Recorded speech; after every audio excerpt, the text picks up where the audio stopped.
आज की वीडियो काफ़ी सीरियस टॉपिक पर है। आज की वीडियो पे कुछ नेगेटिव बातें भी होने वाली हैं, तो हो सकता है आप में से बहुत सारे लोगों को वीडियो अच्छी ना लगे। बट ये वीडियो उन एस्पिरेंट्स के लिए है जो जेन्युइनली सीरियस एसएससी के एस्पिरेंट्स हैं, जिनको सिर्फ टाइम पास करना है, जिनको सिर्फ मजाक करना है, वो इस वीडियो को अभी छोड़कर जा सकते हो। जिनको सच में एक अच्छी सरकारी नौकरी चाहिए वो इस वीडियो को पूरा एंड तक देख लेना। आपको आज मैं बहुत सारी चीज़ें डिटेल में डिस्कस करूंगा। मैं आपको ये बताऊंगा कि आप जिस चक्रव्यूह में घुसने वाले हो, उस चक्रव्यूह में घुसना तो बहुत आसान है, बट उस चक्रव्यूह को पार करके उसमें निकलना कितना मुश्किल है और क्या क्या करना पड़ता है उस चक्रव्यूह से निकलने के लिए। मेरा ये मानना है कि जितने भी एसएससी के सीरियस एस्पिरेंट्स हैं उन सब तक ये वीडियो जरूर पहुंचनी चाहिए, क्योंकि आपको एक क्लैरिटी मिलनी चाहिए। आपको मैं एक पिक्चर क्लियर करूंगा कि आपको जेन्युइनली क्या कुछ करना पड़ता है इस पेपर को क्रैक करने के लिए, और क्या वो वर्थ इट है भी या नहीं है।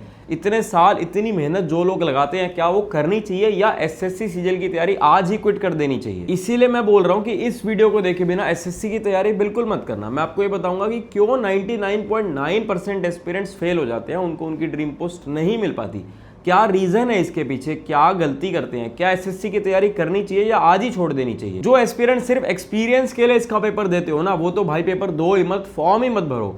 क्यों अपना भी समय बर्बाद कर रहे हो, क्यों इतनी चीजें खराब करते हो। ये कोई हलवा नहीं है, ये कोई ऐसा पेपर नहीं है कि हाँ ठीक है यार एक्सपीरियंस के लिए देने चल देते हैं, क्या पता क्रैक हो जाए। क्या पता क्रैक नहीं होता है ये पेपर। इसमें एक आधा स्टेप नहीं है कि तुक्का फिट हो गया।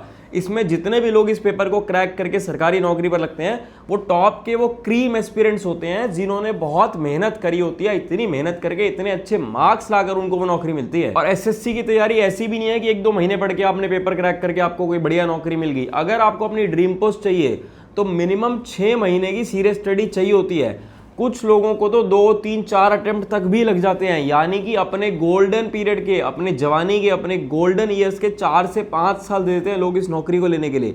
और उसके बाद भी चलो नौकरी मिल गई तो ठीक है, कोई दिक्कत नहीं है इतने साल देना। बट अगर इतने साल देने के बाद भी नौकरी नहीं मिले, और क्या मिले, मतलब नौकरी नहीं मिलेगी तो आपको डिसअपॉइंटमेंट ही मिल रही है। डिसअपॉइंटमेंट के साथ जाना पड़ेगी, भाई एज लिमिट क्रॉस होगी और नौकरी नहीं मिली, तो सोचो क्या होता होगा। तो इसीलिए मैं सारी चीज़ों को डिटेल में डिस्कस करूंगा, ताकि आपको क्लैरिटी मिलेगी कि इसकी तैयारी करनी है या नहीं करनी है, और अगर करनी है तो कैसे करनी है। आगे देखो, हम नेगेटिव बातें तो करने ही वाले हैं इस वीडियो में, बट कुछ पॉजिटिव बातें भी कर लेते हैं। देखो, नौकरी बहुत शानदार है। अगर आपको मेहनत करके, चाहे आपने कितनी ही मेहनत करी हो, कितनी ही मेहनत करके एसएससी सीजीएल की अच्छी नौकरी मिल जाए, और स्पेशली अगर आपकी ड्रीम पोस्ट मिल जाए, तो कंप्लीटली वर्थ इट है। जितनी मेहनत, जितने साल, जितनी पढ़ाई, जितना कुछ आप करोगे, वो सब कुछ वर्थ इट हो जाएगा एक बार नौकरी मिलने के बाद।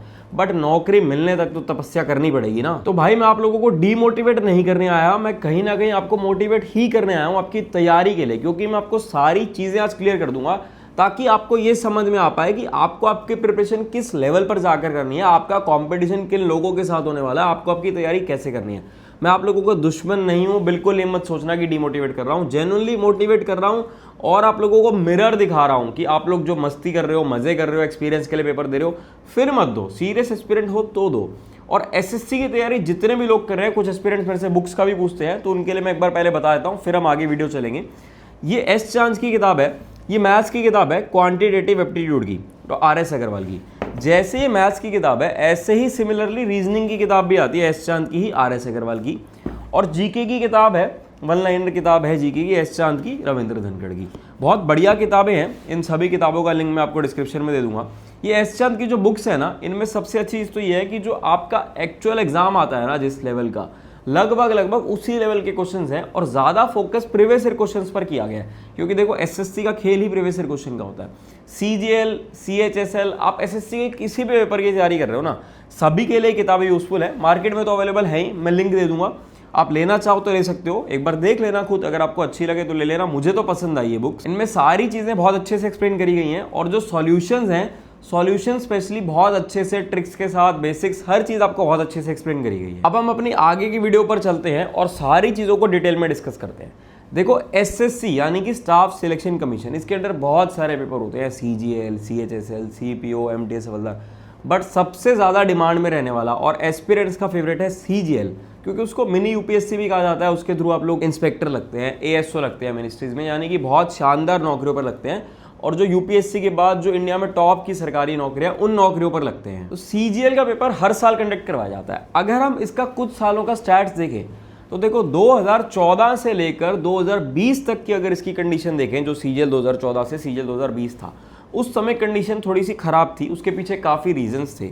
रीजंस क्या थे, कुछ कोर्ट केसेस चल रहे थे, कुछ बीच में फिर जो 2018 वाला जो सीजीएल था उसमें चीज़ें इतनी डिले हुई क्योंकि कोरोना आ गया, कोविड आ गया, वैकेंसीज कम आई, काफ़ी साल लगते थे। 2018 बैच की तो ज्वाइनिंग 2022 में जाकर आई थी। अब आप खुद देखो कि सीजीएल 2018 यानी कि जो 2018 वाली जो नोटिफिकेशन थी, जिन लोगों को टेक्निकली 2019 में जॉब मिल जानी चाहिए थी, उन लोगों की ज्वाइनिंग 2022 में आई थी। क्यों ऐसा हुआ? क्योंकि देखो 2017 में कुछ ऐसे इश्यूज चल रहे थे, यूएफएम का इशू चल रहा था, साथ में कोविड आ गया, कुछ चीज़ें डिले हुई, लेकिन अब वो चीज़ें तो स्ट्रीमलाइन हो चुकी हैं। अब ऐसा नहीं है कि 3-3, 4-4 साल लग रहे हो ज्वाइनिंग आने में, वो उस पीरियड में ज़रूर लगते थे।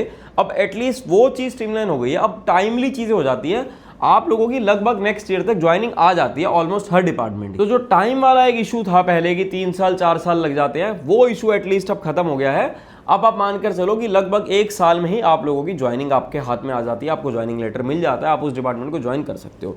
अब फिर इशू क्या है? जब ये इशू है ही नहीं तो इशू क्या है? मैं क्यों बोल रहा हूं आप लोगों को कि आपको तैयारी करनी है या नहीं करनी है, 99.9% लोग फेल होते हैं, ये सारी चीज़ें क्यों? देखो, एसएससी सीजीएल का फॉर्म हर साल लगभग 30 से 40 लाख एस्पिरेंट भरते हैं। वैकेंसी कितनी है भाई? वैकेंसी तो वही है ना, 10 से 15 हज़ार। ये भी बेस्ट केस सिनेरियो में 15,000 से ज़्यादा वैकेंसी आने का तो रेयरेस्ट चांस है। जनरली 10,000 के आसपास वैकेंसी रहती है, फिर भी हम मान लेते हैं 10 से 15 हज़ार। तो भाई 30 लाख लोगों ने फॉर्म फिल किया, 30 से 40 लाख लोगों ने, और वैकेंसी है 10 से 15 हज़ार। तो कितनी परसेंटाइल चाहिए? आधा परसेंट, सिर्फ आधा परसेंट सक्सेस रेट है। आधा मतलब जितने लोग फॉर्म फिल करें और जितनी वैकेंसी है, आधा परसेंट लोगों को ही तो सक्सेस मिल रहा है। 99.5% लोग तो फेल हो रहे हैं इसमें। बट मैंने तो कहा था 99.99% लोग फेल हो रहे हैं। अब वो भी देखो, वो भी बता देता हूँ अभी आपको। अब चलो ये मान लेते हैं कि 30 से 40 लाख लोगों ने फॉर्म तो फिल कर दिया, बट पेपर देने तो सब जाते नहीं है। बहुत सारे लोग तो टाइम पास के लिए भी फॉर्म फिल करते हैं। पेपर देने लगभग हर साल 50% एस्पिरेंट्स पहुँचते हैं। तो हम मान के चलते हैं कि हर साल लगभग 15 से 20 लाख एस्पिरेंट्स पेपर देने जा रहे हैं। वैकेंसी कितनी है? 10 से 15 हज़ार। तो अगर जो लोग पेपर दे रहे हैं, अगर उनके हिसाब से भी मैं देखूं कि भाई सक्सेस रेट क्या है, तो भी 1% ही तो सक्सेस रेट हुआ ना। सिर्फ 1% एस्पिरेंट्स को ही तो नौकरी मिल रही है ना। 99% एस्पिरेंट्स तो अभी भी फेल हो रहे हैं। अब देखो, जो ये 15 से 20 लाख लोग फॉर्म फिल कर रहे हैं, इनमें से भी सारे बहुत ज़्यादा सीरियस एस्पिरेंट्स नहीं होंगे। ये सब वो ज़रूर होंगे जो तैयारी थोड़ी बहुत कर रहे हैं, चाहे जैसे भी कर रहे हैं। बट अगर जेन्युइनली एक्चुअल में सीरियस एस्पिरेंट्स की बात करूं, तो वो तो 1.5 से 2 लाख एस्पिरेंट्स ही जेन्युइनली सीरियस एस्पिरेंट्स होते हैं, जिनमें से मेजर पोर्शन उन एस्पिरेंट्स का होता है जिनका ये दूसरा, तीसरा, चौथा अटेम्प्ट होता है। यानी कि जिनको पहले कोई ना कोई नौकरी मिल चुकी है बट ड्रीम पोस्ट नहीं मिली है, उसके लिए वो दोबारा अटेम्प्ट दे रहे हैं। तो आपका कॉम्पिटिशन उनसे होने वाला है। आप चाहे पहली बार तैयारी कर रहे हो, चाहे चौथी बार तैयारी कर रहे हो, बट आपके साथ पेपर में वो लोग भी बैठेंगे जो तीसरी चौथी बार पेपर की तैयारी कर रहे हैं। तो आप उनका लेवल देख लो। अब देखो, 1.5 से 2 लाख सीरियस एस्पिरेंट्स और 10 से 15 हज़ार नौकरी। बट अब बात करते हैं ड्रीम पोस्ट की। अगर आपको इंस्पेक्टर की नौकरी चाहिए, एएसओ की नौकरी चाहिए, अपने होम टाउन में नौकरी चाहिए, दिल्ली में नौकरी चाहिए, भाई ऐसी नौकरियां तो लिमिटेड ही है ना। सारी 10-15 हज़ार नौकरियां ये थोड़ी ना है। अगर एक एग्जाम्पल लेकर बात करते हैं, मान लेते हैं आपको जीएसटी इंस्पेक्टर बनना है दिल्ली जोन में।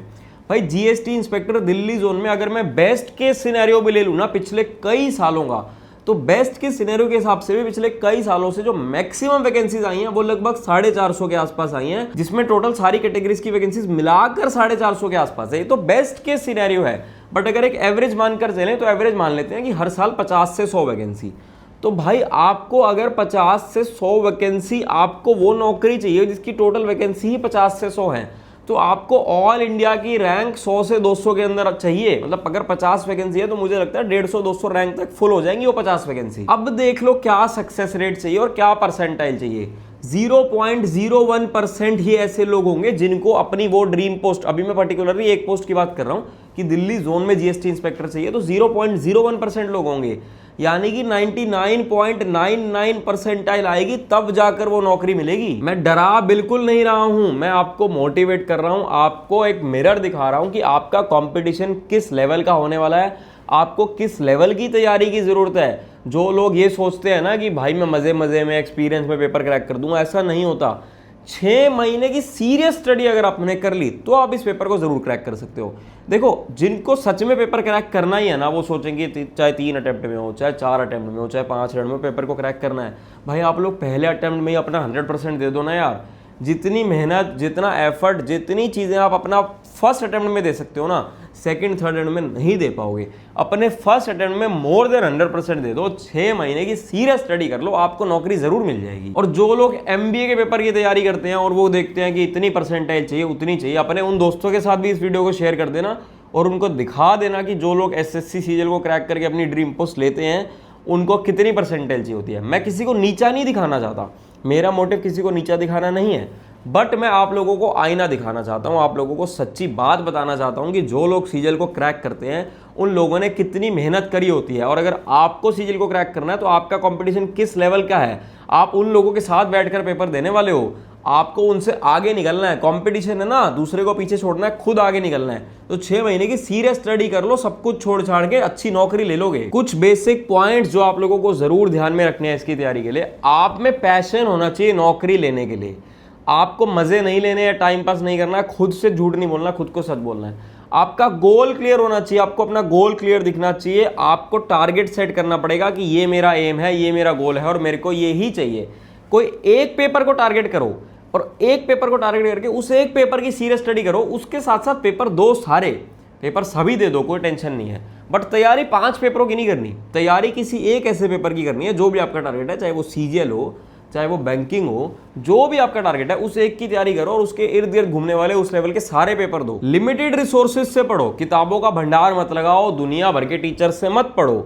एक दो टीचर आपको जो चूज करने हैं वो चूज करो कि भाई इस टीचर से ही पढ़ना है, जिस टीचर पर भरोसा हो, जिस पर विश्वास हो, जिससे पढ़ना चाहो, जिसका पढ़ा हुआ समझ में आए, उससे पढ़ो।